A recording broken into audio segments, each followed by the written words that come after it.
apa dasar atau pondasi dari kita bisa dimungkinkan dan dimampukan, diyakinkan dan diteguhkan untuk bersuka cita senantiasa dalam hidup. Saya akan menggali ini tetap dari kitab Filipi karena kita akan melihat dari konteks terdekat. Apa argumentasi, apa alasan yang mendorong Rasul Paulus menuliskan suratnya kepada jemaat Filipi dengan berkata 16 kali sukacita, bersukacita, sukacitaku bersukacitalah. Apalagi di dalam Filipi 4 ayat 4 yang kemarin telah kita baca, bersukacitalah senantiasa dalam Tuhan, sekali lagi kukatakan bersukacitalah.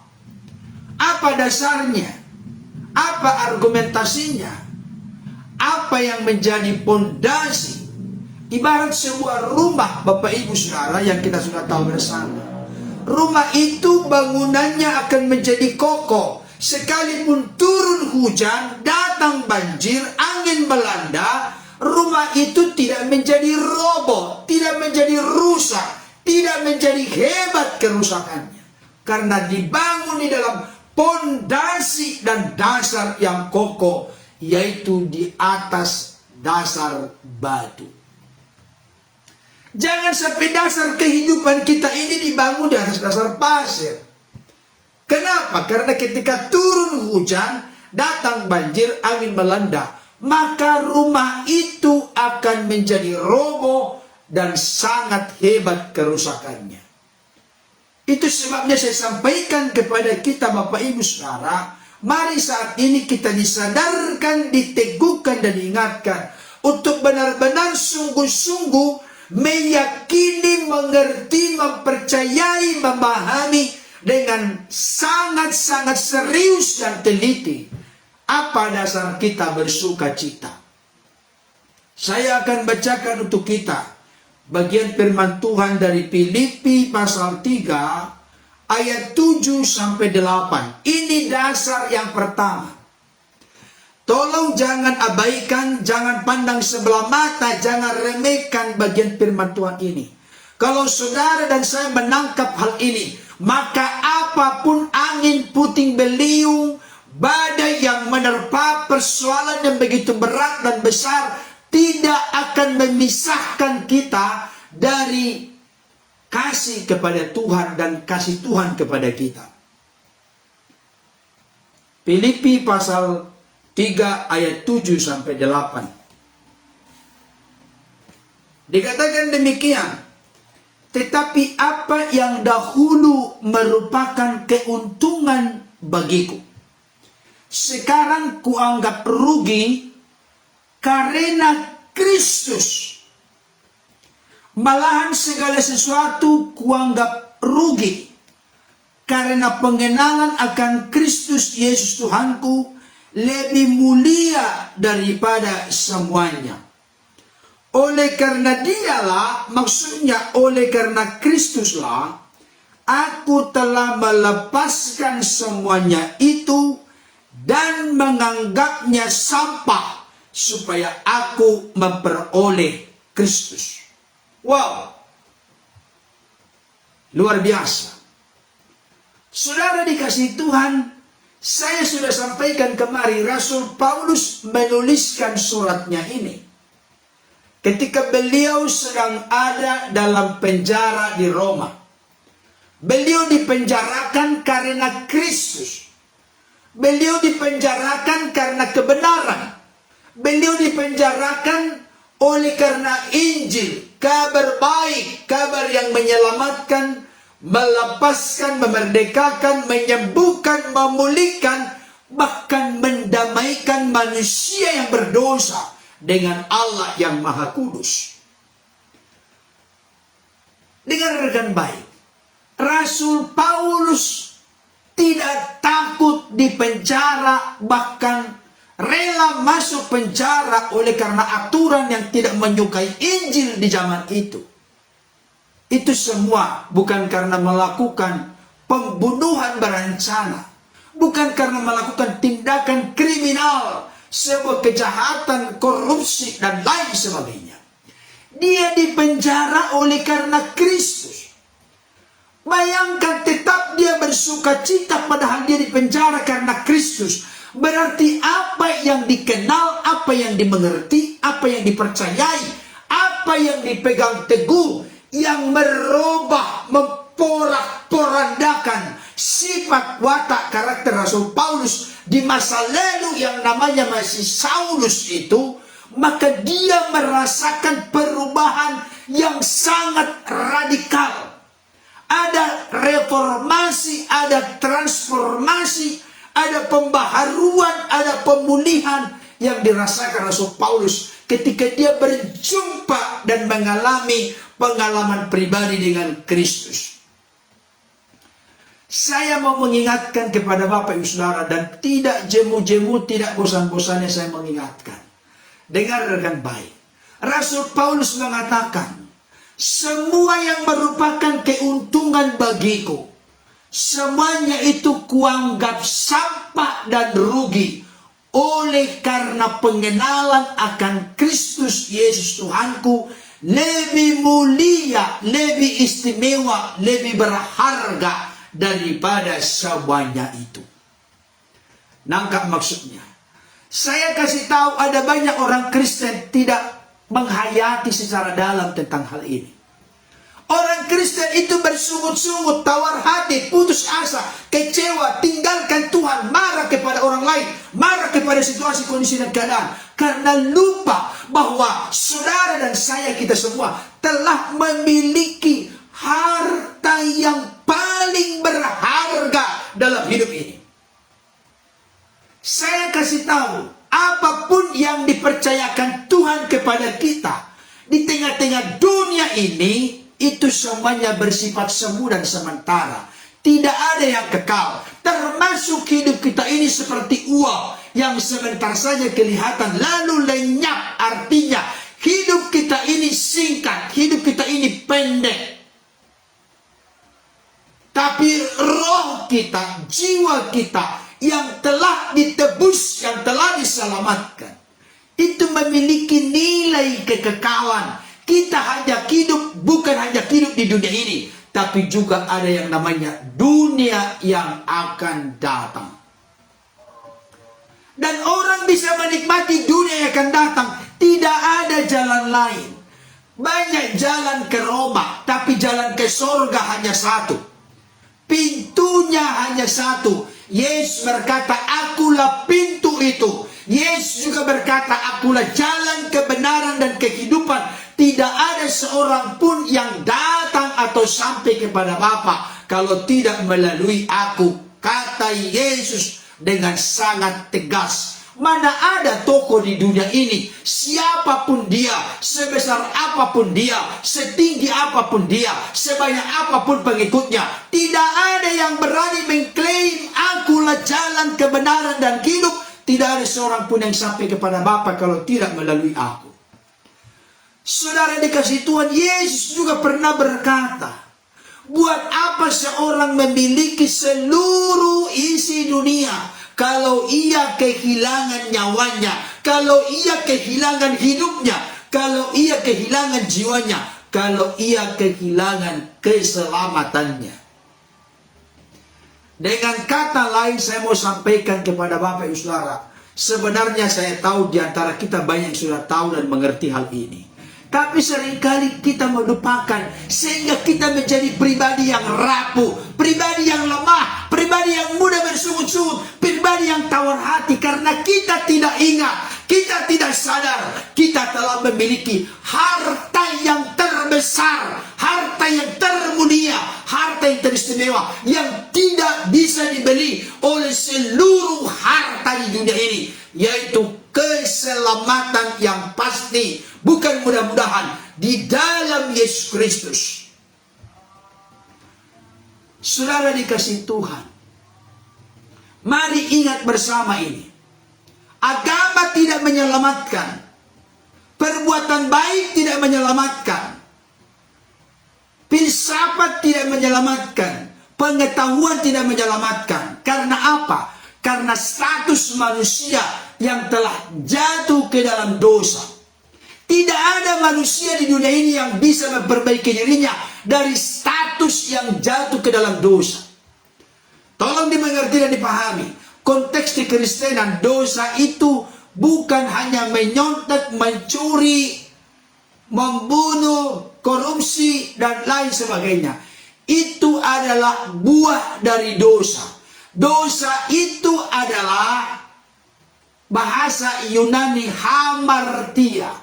Hamartia artinya meleset, menyimpang dari sasaran, dan menuju sasaran lain. Dosa yang meleset dan menyimpang dari sasaran ini tidak bisa diluruskan, tidak bisa dipulihkan dengan perbuatan baik. Tidak bisa. Kalau ada saudara-saudaraku dari luar kekristenan yang masuk saat ini, buka hati pikiranmu. Engkau tidak bisa menyelamatkan dirimu sendiri karena statusmu yang telah jatuh ke dalam dosa. Kekristenan clear dalam hal ini. Agama adalah upaya manusia menggapai Allah. Mana mungkin manusia bisa menggapai Allah? Manusia statusnya berdosa atau jatuh dalam dosa, ada dalam perhambaan perbudakan dosa. Sedangkan Allah itu kudus, suci, agung, mulia, maha segalanya. Mana mungkin manusia yang berdosa bisa menggapai Allah melalui agama? Tidak bisa. Perbuatan baik manusia itu, Alkitab berkata dalam kitab Yesaya, kesalehan, kekudusan, kesucian, kebenaran manusia seperti kain kotor di mata Tuhan. Bayangkan kesalehan manusia, perbuatan baik manusia seperti kain kotor. Tidak ada yang diperhitungkan oleh Tuhan. Tidak ada. Kalau anugerah umum, iya, matahari diterbitkan kepada orang baik, orang jahat, yes. Tidak masalah. Karena Tuhan juga punya anugerah umum. Tapi anugerah khusus, karunia keselamatan hanya ada di dalam Yesus dan jalannya hanya melalui Yesus. Makanya Kisah Para Rasul 4 ayat 12 jelas berkata, dan keselamatan tidak ada di dalam dunia ini di bawah kolong langit ini yang olehnya kita dapat diselamatkan, kecuali di dalam nama Yesus Kristus. Wow, luar biasa Bapak Ibu Saudara. Saya mau berdoa kepada orang-orang di luar sana. Kalau hari ini engkau mendengarkan firman Tuhan, jangan keraskan hatimu. Saya berdoa Roh Kudus bekerja mencelikkan mata hati, mata rohanimu. Karena ada banyak orang di dunia ini beragama tanpa bertuhan. Beragama. Rutin menjalankan syariat-syariat agama, tapi tanpa bertuhan yang benar. Karena apa? Karena manusianya yang menggapai Tuhan. Manusianya yang mencoba mengenal Tuhan. Mana mungkin? Kekristenan luar biasa. Kenapa luar biasa? Allah itu tidak hanya menyatakan petunjuk, larangan-larangan, dan juga kewajiban-kewajiban. Tapi Allah yang kita sembah adalah Allah yang menyatakan dirinya dengan sang firman nuzul turun menjadi manusia. Namanya Yesus Kristus. Dia yang tidak berdosa rela memikul dosa supaya saudara dan saya ditebus dan diselamatkan. Saudaraku yang dikasihi Tuhan, dengarkan baik ini. Tolong hayati, jangan pisahkan dari perjalanan kehidupan kerohanian kita. Kenapa kita ini bisa bersuka cita dalam Tuhan senantiasa? Saya kasih tahu basic pondasi yang pertama. Karena kita telah memiliki Yesus yang telah terlebih dahulu memiliki kita. Itu dia. Dan saya kasih tahu. Ada orang di luar sana berkata begini. Kalau kamu bisa begini, hai orang Kristen, maka saya akan masuk menjadi orang Kristen. Saya kasih tahu itu keliru. Itu salah total. Gagal total. Itu salah fatal. Kenapa? Kita ini bisa menjadi pengikut Kristus, bukan karena kuat gagah kehebatan kita. Yohanes 15 ayat 16 berkata, bukan kamu yang memilih aku, kata Yesus, tetapi akulah yang telah memilih kamu. Jadi kalau ada orang-orang di luar sana yang masih tetap mengeraskan hati, tapi jangan langsung simpulkan mereka itu bukan umat pilihan. Siapa tahu hari ini ada yang bergabung masih mengeraskan hati. Kita doakan bersama dengan tim yang bergabung saat ini, Bapak Ibu Saudara. Doakan laman ini, karena saya tahu ada banyak orang-orang dari keyakinan lain yang bergabung ke tempat ini. Itu terlihat dari komentar-komentar yang dituliskan. Kita berdoa supaya Roh Kudus yang mencelikkan mata hati, mata rohani orang-orang itu, karena orang bisa dengan tulus mengaku dan percaya Yesus adalah Tuhan, penguasa, raja, pemimpin, bukan Tuhan di situ nama, bukan. Supaya mereka dibukakan mata hatinya oleh Roh Kudus, sehingga mereka sadar bahwa ada saatnya setiap lidah mengaku Yesus adalah Tuhan dan setiap lutut sujud menyembah kepadanya. Siapapun yang pernah punya lidah dalam sejarah kemanusiaan, siapapun yang pernah punya lutut, ada saatnya dia akan sujud menyembah dan mengaku Yesus itu adalah Tuhan dan Juru Selamat. Kapan itu? Pada saat penghakiman terjadi. Kalau penghakiman terjadi karena Yesus nanti adalah hakim yang adil, gak ada yang lain. Yesus adalah hakim yang adil. Karena kepenguasaan untuk mengadili itu dipercayakan oleh Bapa kepadanya. Jadi siapapun yang pernah hidup dalam dunia ini, ada saatnya dia harus memberikan pertanggungjawaban di dalam sidang Kristus. Karena dialah hakim yang adil. Kenapa kamu masuk neraka? Karena aku tidak percaya Yesus adalah Tuhan dan Juru Selamat. Ternyata Yesus benar-benar Tuhan dan Juru Selamat. Udah, masuk neraka kamu. Gara-gara begitu prakteknya. Jadi kalau sekarang ini, siapa yang merasa punya lidah, merasa punya lutut, saya meminta dan kiranya Roh Kudus bekerja, mencelikkan mata hati, mata rohani. Siapapun yang belum terbuka percaya menerima Dia sebagai Tuhan dan Juru Selamat, bukalah hatimu. Biarkan Roh Kudus mengalir dan bekerja, mencelikkan mata hati, mata rohanimu, menginsapkan engkau akan dosa. Yohanes pasal 16 ayat 13. Menginsapkan engkau akan dosa. Yohanes 14 ayat yang ke-7, 8, 9. Menginsapkan engkau akan dosa. Dosa apa? Dosa karena tidak percaya kepada Yesus sebagai Tuhan Juru Selamat. Setelah Roh Kudus menginsapkan, maka akhirnya percaya dan terbuka menerima Yesus sebagai Tuhan Juru Selamat. Maka engkau dan aku diselamatkan. Saudara dikasih Tuhan, saya kembali mengingatkan, menandaskan ini. Tolong kita orang-orang Kristen serius dengan hal ini. Jangan pandang sebelah mata ini. Jangan sepelekan, jangan remehkan kebenaran ini. Rasul Paulus berkata, apa yang dahulu merupakan keuntungan bagiku. Jadi Rasul Paulus itu sebelum berjumpa dengan Yesus, Rasul Paulus itu adalah seorang yang punya banyak keuntungan, kelebihan, kehebatan.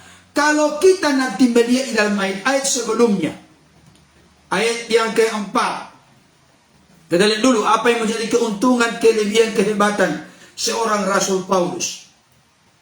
Filipi 3 ayat 4, sekalipun aku juga ada alasan untuk menaruh percaya pada hal-hal lahiriah.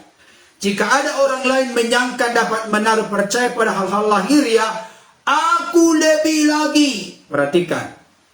Inilah syariat yang dijalankan oleh orang beragama. Mirip seperti Rasul Paulus di masa lalu. Tapi Rasul Paulus ternyata tidak diselamatkan melalui syariat-syariat yang dia lakukan.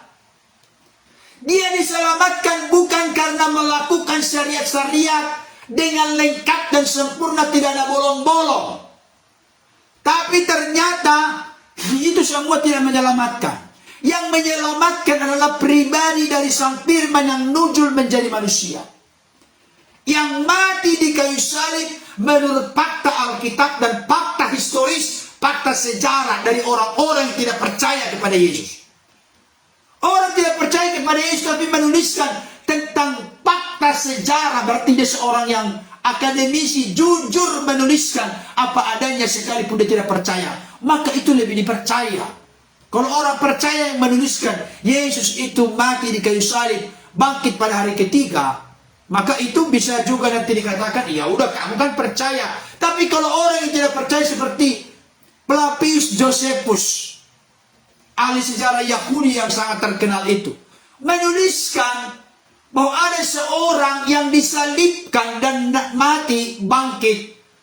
Dia menuliskan demikian, tapi tanpa fakta historis, fakta sejarah pun.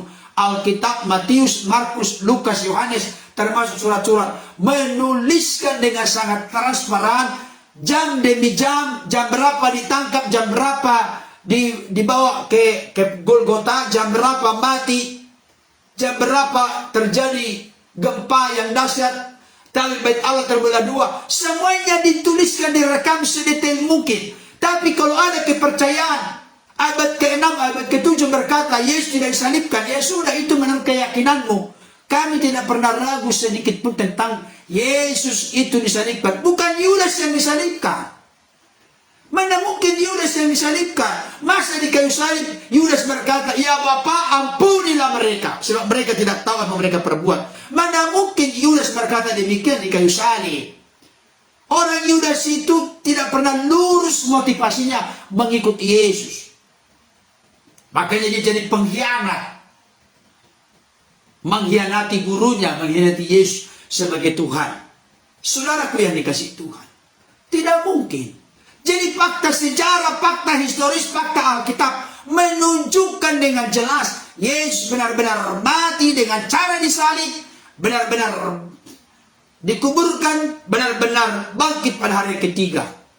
Bukan seperti keyakinan lain yang berkata diserupakan, gak mungkin. Mustahil. Berarti tidak mungkin Tuhan yang sama berfirman di dua kitab suci yang berbeda dan bertolak belakang. Pasti ada yang di sana yang sesuai dengan fakta sejarah atau fakta Alkitab itu sendiri. Saudara yang dikasihi Tuhan, apa keuntungan Rasul Paulus? Apa kelebihannya? Disunat pada hari ke-8. Oke. Kan ada keyakinan sekarang mengartikan sunat itu sunat secara lahiriah. Orang Kristen bukan lagi sunat secara lahiriah. Karena itu adalah ikatan perjanjian kepada Abraham dan keturunannya. Dan perjanjian yang sempurna sudah datang, yaitu lewat kedatangan penyataan terakhir, Nabi terakhir, Imam terakhir, Raja terakhir, Tuhan Juru Selamat. Tidak ada lagi yang lain Nabi setelah Yesus. Kalaupun ada, itu adalah Nabi palsu. Itu firman Tuhan. Bukan mau mencoba untuk meremehkan keyakinan orang lain, tidak. Nabi terakhir, imam terakhir, raja terakhir. Yesus adalah puncak dari risalah kenabian dan risalah pewakyuan dalam konteks kekristenan. Tidak ada lagi yang lain. Dikatakan di sini di surat pada hari ke-8, dari bangsa Israel, dari suku Benyamin, orang Ibrani asli, tentang pendirian terhadap hukum Taurat, aku orang Farisi. Tentang kegiatan, aku penginai jemaat. Tentang kebenaran dalam mentaati hukum Taurat, aku tidak bercacat. Inilah kelebihan-kelebihan lahiriah yang dimiliki oleh Rasul Paulus waktu dia masih bernama Saulus dan murid dari seorang Profesor Dr. Gamaliel. Menjadi murid Profesor Dr. Gamaliel saat itu tidak sembarangan. Harus orang-orang cerdas, brilian, pintar, jenius. Dan salah seorang dari murid Profesor Gamaliel adalah Rasul Paulus. Jadi bisa kita mengerti dan pahami mayoritas perjanjian baru adalah tulisan Rasul Paulus dengan tuntunan pimpinan ilham Roh Kudus. Tapi Rasul Paulus berkata, semua yang merupakan keuntungan, kebanggaan, kehebatan bagiku di masa lalu, semuanya kuanggap sampah dan rugi oleh karena Kristus. Bapak Ibu Saudara, nangkap nggak pengertiannya ini? Berarti Kristus itu adalah segalanya baginya. Kristus itu adalah tujuan hidupnya. Kristus itu termulia, teristimewa, dan yang paling berharga dalam hidupnya. Dengan kata lain, ketika Rasul Paulus telah berjumpa secara pribadi dengan Yesus dalam perjalanan ke Damsyik, dia melihat sinar yang terang dan ada suara yang berkata, "Saulus, Saulus, mengapa engkau mengenai aku?" Maka Saulus pun menjawab, "Siapakah engkau Tuhan dan apa yang kau kehendaki untuk aku lakukan?" "Akulah Yesus yang kau aniaya itu. Karena itu pergilah, lakukanlah ini dan itu, dan engkau akan menanggung banyak penderitaan oleh karena namaku dan oleh karena menyaksikan tentang aku." Kalau keyakinan yang dimiliki oleh Paulus, Petrus, Yakobus, Yohanes, dan murid-murid yang lain, bahkan gereja mula-mula, tidak mungkin mereka sampai berani mempertaruhkan nyawa demi mengimani, berpegang teguh, mempercayai sesuatu yang tidak pasti, sesuatu yang tidak jelas. Tapi karena para rasul, para murid ini mengerti, memahami betul bahwa Yesus benar-benar mati dengan cara disalib, benar-benar telah dikuburkan, telah bangkit dari antara orang mati, mengalahkan maut, mengalahkan dosa, mengalahkan kematian yang kekal. Maka mereka siap sampai mati syahid pun demi berpegang teguh kepada keyakinan, kepercayaan mereka. Kenapa mereka bisa demikian? Kenapa mayoritas dari para rasul itu mati dengan cara mati syahid? Hanya Rasul Yohanes itu pun sudah sempat juga dia dimasukkan ke penggorengan. Tapi karena tidak mati, tidak boleh 2 kali digoreng, maka dia dibuang ke Pulau Patmos. Ketika dibuang ke Pulau Patmos, maka orang-orang yang menjahati dia, yang menyakiti dia, berpikir itulah akhir dari segalanya. Ternyata di Pulau Patmos, Rasul Yohanes mendapatkan satu pengungkapan apokalipsis, pembukaan tudung yang sangat dahsyat besar dan luar biasa. Itulah yang ditorehkan di dalam kitab Wahyu. Wahyu Apokalipsis. Kitab Wahyu itu didapatkan oleh seorang rasul terakhir yang meninggal kurang lebih tahun 90-95 sesudah Masehi. Dia dapatkan inspirasi, ilham dari Roh Kudus, sehingga tertulislah apa yang namanya kitab Wahyu. Ternyata di tengah-tengah pembuangan justru perkara besar terjadi. Dituliskan masa-masa yang akan datang sedemikian rupa, sekalipun banyak simbol yang tidak boleh sembarangan ditafsirkan. Saudaraku yang dikasihi oleh Tuhan, mereka berani sampai mati setia untuk berpegang teguh kepada keyakinan mereka, karena apa yang mereka lihat, mereka alami, mereka percayai, mereka saksikan sungguh benar adanya. Sampai Rasul Paulus berkata, "Bagiku hidup adalah Kristus dan mati adalah keuntungan." Filipi 1 ayat 21. Bagiku hidup adalah Kristus, artinya totalitas keseluruhan tujuan hidupku adalah Kristus. Kalau orang sudah mati di dalam Kristus, maka dia berbahagia. Wahyu 14 ayat 13. Mati di dalam Kristus bukan kesialan, bukan kemalangan, tapi keuntungan. Mana ada agama di dunia ini yang mengajarkan mati adalah keuntungan? Hanya ada. Oleh karena apa? Karena ada kepastian, garansi, jaminan keselamatan hidup yang kekal. Kalau yang lain masih mudah-mudahan, bahkan menghadap neraka dulu semua. Setelah itu nanti diproses, baru kalau memungkinkan masuk surga. Yang ada di keyakinan lain adalah seperti rambut dibelah 7. Rambut dibelah 7 mau dilewati, siapa yang bisa melewati? Sebenarnya kalau orang-orang di luar sana mengerti, memahami ayat itu atau ungkapan itu, sebenarnya yang menunjukkan bahwa keselamatan itu anugerah. Mustahil bisa melewati rambut di belah 7. Sedangkan tidak di belah 7 pun nggak bisa dilewati. Bahkan tali yang sebesar kelingking ini saja, hanya orang-orang yang profesional yang bisa melewati. Tolong ini dibuka hati pikiran kita. Kalau memang keselamatan itu seperti rambut di belah 7, mana mungkin selamat? Berarti keselamatan karena anugerah, keselamatan karena karya dari Dia yang tidak berdosa. Kita yang berdosa tidak mungkin menyelamatkan orang berdosa. Hanya pribadi yang tidak berdosa yang memiliki potensi, jaminan, garansi, kuasa untuk kita diselamatkan. Siapa pribadi tidak berdosa? Agama lain juga berkata, hanya Yesus yang dilahirkan tanpa diganggu oleh setan. Dan Alkitab berkata, Yesus itu kudus adanya, tidak berbuat dosa, tidak berdosa.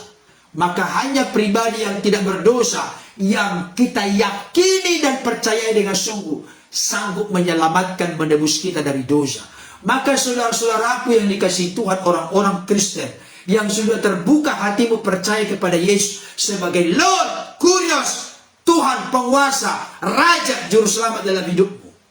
Banggalah, bersyukurlah, berterima kasihlah, bergembiralah, berbahagialah, bersukacitalah, karena harta yang tidak bisa diberikan oleh dunia ini telah dianugerahkan dan dipercayakan kepadamu oleh karena iman kepada Yesus. Tolong pikiran kita, hati kita dibuka. Kalau harta yang terbaik telah kita miliki, bukankah pantas dengan bangga dan sukacita kita bersukacita di hadapan Tuhan? Sampai Yesus berkata, buat apa seorang memiliki seluruh dunia ini kalau ia kehilangan nyawanya, kehilangan jiwanya, kehilangan hidupnya? Berarti hidup itu lebih penting daripada segala-galanya. Katakan bersama dengan saya saat ini, aku bangga Tuhan, aku berbahagia, aku bergembira, aku bersukacita. Karena selama hidup di dunia ini saja, aku tahu, aku yakin, aku percaya, oleh anugerah-Mu, oleh kasih karunia iman kepada Yesus sebagai Tuhan dan Juru Selamat, aku adalah anak-anak-Mu, telah diwarisi hidup yang kekal. Dari sejak saat ini kita sudah percaya, dan kita menikmatinya dengan sempurna. Pada kali yang kedua Kristus datang kembali, membawa kita masuk ke surga, alam permai yang penuh keagungan dan kemuliaan. Di sana kita akan menikmati persekutuan yang sempurna bersama dengan Yesus, Tuhan dan Juru Selamat kita. Saudaraku yang dikasihi Tuhan, saya tekankan kembali, apa yang sedang engkau hadapi dan alami saat ini? Apakah sakit penyakit? Apakah pergumulan ekonomi? Pergumulan keuangan? Apakah biaya sekolah anak-anak? Apa yang Bapak Ibu Saudara hadapi saat ini?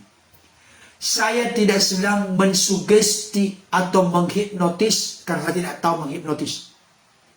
Bapak Ibu Saudara, jangan pikirkan tidak ada masalah, tidak ada pergumulan, tidak ada persoalan. Bukan.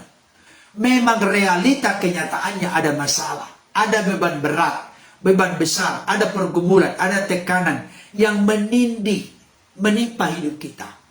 Tapi saya mau kasih tahu, jangan menjadi rapuh, jangan menjadi lemah, jangan menjadi kecewa, jangan bersungut-sungut, jangan menjadi tawar hati. Kenapa? Banggalah, tataplah masa depan dengan penuh keyakinan dan keberanian. Kita mampu melewati masa-masa sukar, masa-masa sulit, masa-masa beban berat dan besar yang sedang kita alami saat ini.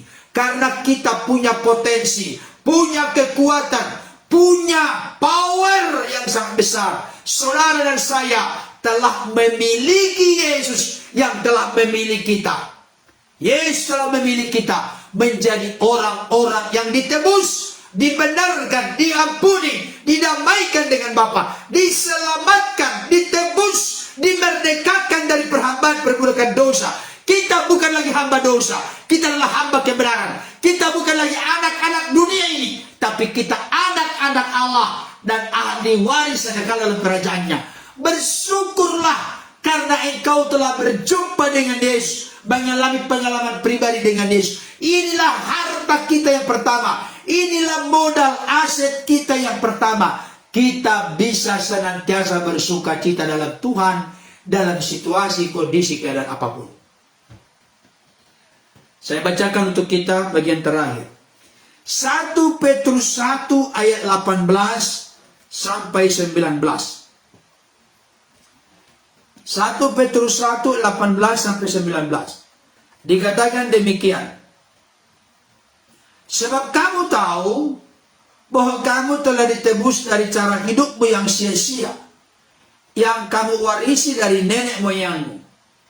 Bukan dengan barang yang panah, bukan pula dengan perak atau emas, melainkan dengan darah yang mahal, yaitu darah Kristus yang sama seperti darah anak domba, yang tak bernoda dan tak bercacat. Wow! Kita telah ditebus dari cara hidup yang kita warisi dari nenek moyang kita.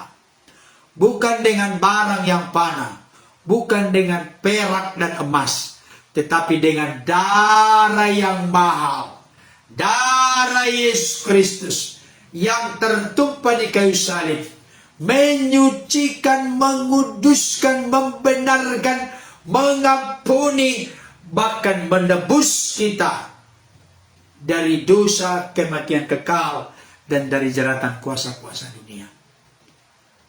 Kita ditebus dengan darah yang mahal, darah yang suci, darah yang agung, darah yang mulia.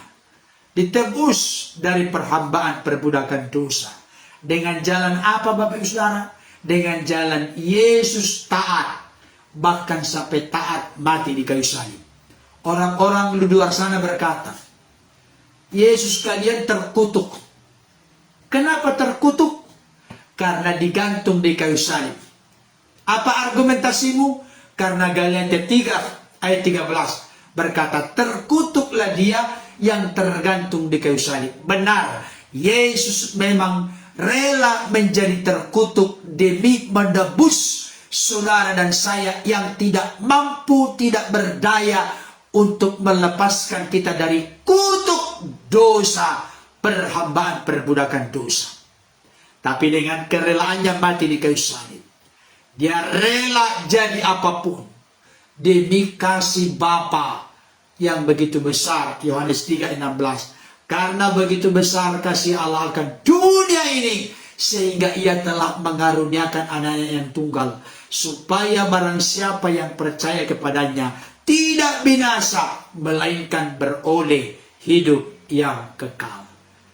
Demi kasihnya yang begitu panjang, lebar, besar, tinggi, dalam, dan luas, dia rela mengaruniakan anaknya, miliknya yang terbaik, demi saudara dan saya. Jadi Bapak Ibu Saudara, Pak Pendeta, kalau begitu apa dasar kita yang bersuka cita? Dasar yang pertama dan yang utama, yang terpenting, yang prioritas adalah saudara dan saya telah menerima Yesus sebagai Tuhan dan Juru Selamat. Itu dasar pertama. Jangan lupakan itu. Karena kita telah menerima Yesus sebagai Tuhan Juru Selamat, oleh karena karunia, anugerah, rahmat melalui iman akan karyanya, banggalah, bergembiralah, berbahagialah, bersukacitalah. Tidak ada kuasa di dunia ini yang bisa memindahkan manusia dari dunia ke surga. Yang bisa hanya Allah, Yesus Kristus. Syukurilah, katakan bersama. Saya motivasi dan dorong Bapak Saudara. Katakan bersama, aku bangga, aku bersuka cita, aku bergembira, aku berbahagia Tuhan.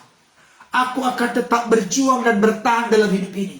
Sekalipun ada tantangan, ada pergumulan, ada masalah, ada kesesakan, ada kesulitan, ada pencobaan, ada persoalan, aku mau tetap melangkah bersama dengan Engkau Tuhan. Karena aku tahu, aku berharga di matamu. Karena Engkaulah yang membuat aku berharga. Engkau telah menebus, menyelamatkan aku. Aku adalah anakmu yang Engkau cintai dan kasihi. Akulah adalah anakmu yang telah Engkau tebus dan Engkau selamatkan. Aku adalah ahli waris dalam kerajaanmu. Anugerah keselamatan itu sudah kumiliki. Dengan demikian, aku tidak akan takut lagi menghadapi apapun ke depan. Karena aku berharga bukan karena diriku, tapi karena Engkau menebus, menyelamatkan aku. Karena aku telah memiliki Engkau. Dan Engkau terlebih dahulu telah memiliki aku. Wah, kalau itu yang menjadi kalimat-kalimat kita, penghayatan iman kita, saya yakin rasa pudar, rasa tawar, rasa gersang, rasa hambar dalam diri kita akan terobati sedemikian rupa. Dan kita akan mampu melangkah step by step untuk melewati masa-masa sukar dalam hidup kita. Dan akhirnya pun kita keluar sebagai pemenang. Nantikan bagian kedua dan ketiga besok.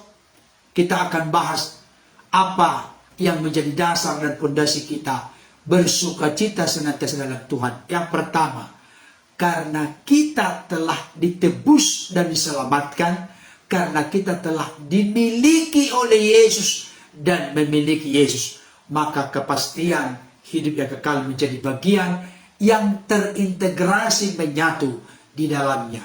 Keselamatan dalam kekristenan bukan mudah-mudahan, tapi kepastian. Bukan mudah-mudahan seperti keyakinan orang lain. Bukan harus melewati neraka dulu baru masuk surga nanti kalau iya. Tapi kita dijamin keselamatan, dijamin hidup yang kekal.